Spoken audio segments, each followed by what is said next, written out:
You are in for a treat today. Hello, everybody. Welcome to Makeup and Murder Monday. We are going to be talking about a case from here in the Valley in January of 2000. A woman by the name of Valerie Pape and how she is related to the Torso murder. Today, we are going back to the year 2000 to tell a story that is also local, like last week's story. This one happened in Scottsdale, and it involves a female suspect. So that's kind of exciting, right? That's pretty rare. So you are in for a treat. This was a woman named Valerie Pape. So in 2000, January 27th of 2000, Valerie Pape was arrested because she drove up to a dumpster and she dumped her husband off. This was known as the Torso murder. I don't know if you've heard of that or not, but she dumped her husband behind she lived in Scottsdale, but she dumped him behind a Mesa store in the garbage can back there, and somebody pulled up shortly after, a delivery man, and found the naked torso of her husband, Ira Pomerantz. It was naked. He was wrapped up in plastic, and the rest of his body was never found. So the next day, the police went to talk to her, of course, because when you've got a husband, you're gonna go check out the spouse. And they told her that they had some eyewitness testimony that she had just dumped off this body. And so she admitted to police that she did indeed dump off his body, but she claims that she didn't kill him. She says what happened was that she came home from work and her husband was dead, and she thought instantly that she was going to be a suspect. So she decided that she would have to get rid of the body so that people wouldn't think she was going to be a suspect. I mean, naturally, right? You're not going to call 911 or like contact the family or, any of that stuff. You're just going to go, well, how can I get rid of this body? What an inconvenience. So that is what she did. She cut him up and dumped the torso off. And that is how she was found out. Interestingly, she never let police know what happened to the other parts of his body, and she never ever took any kind of responsibility for dismembering him or anything. She claimed that all she did was dump him. But of course, somebody dismembered him, and if she didn't do it, then who the heck did it? So anyway, a medical examiner determined that he died. He was 60. She was 47 at the time. They found that he died due to a gunshot wound to the back of the neck, and that his arms and legs were cut off with some sort of electrical device. Something electrical is what was used.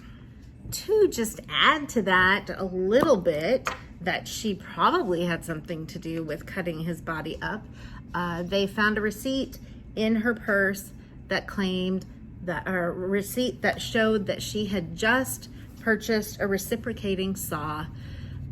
So there's that. Scottsdale police also had some domestic violence complaints against him at their home, and he was arrested at least once. Although other people claimed that he was not violent, he'd never struck her, nobody had ever seen it, they'd been married for 17 years, there were the police reports, and at least one time an arrest was actually made. She did say that he was an alcoholic as well. But again, you know, you don't just go around killing people that you don't want to be married to anymore. I mean, let's just be honest. There were, however, some police reports that did show that at least once he held a gun to her head, and another time he threw knives at her. But that's according to the police reports. There were no witnesses or anything. That's just what she reported at the time. She ended up pleading guilty to second-degree murder and then was sentenced to 16 years in prison. She went to Perryville prison. She had some disciplinary actions, but she also worked in the prison because her trade was that she was a cosmetologist. She did work in the prison as a barber, a beautician. She's also an artist, so she worked painting and doing some other things there. Now, she had previously been living in France and was supposed to be released to go to France. But the Arizona Department of Corrections had decided that that was going to be okay, and they got the transfer all set up, and then they realized that once she got to France, she was going to be out. Like, they weren't going to continue to keep her in prison, and so then that got squashed. I don't know, neither of those words sound right, but you know what I mean. She wasn't allowed to go.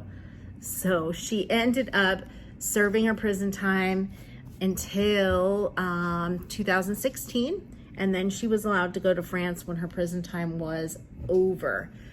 But what I thought was really interesting is apparently she was seeing another man, and get this, her best friend was named Merle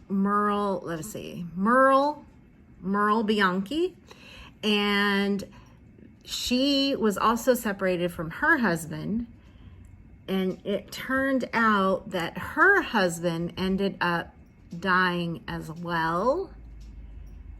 Interesting. These two best friends both were not happy in their marriages, and they end up having husbands that are murdered. This one was also killed after being shot. He was discovered in Payson by a group of hikers, and that was a couple months before this happened. So that is interesting. And they were best friends, and they were both unhappy. And they also, it turns out that I guess Valerie Pape, the lady that this is about, she ended up having a ton of debt and was really looking for a way out of her marriage. So I guess she found a way out. She only did 16 years, ended up getting extradited back to, is that what it's called? Extradited, I think, back to France after her sentence was served. But really weird tale of two murders, actually, and possibly they're both related. I mean, it would seem like it, right? Well, if you have any other ideas for other cases, I've got a couple that I'm working on. I really like the local stories, so I'm going to be working on some of those local stories, and some people have mentioned females, so I'm going to be looking for those. So if you have specific cases, let me know. Thanks for watching. Stay beautiful, and I'll see you next week. Bye.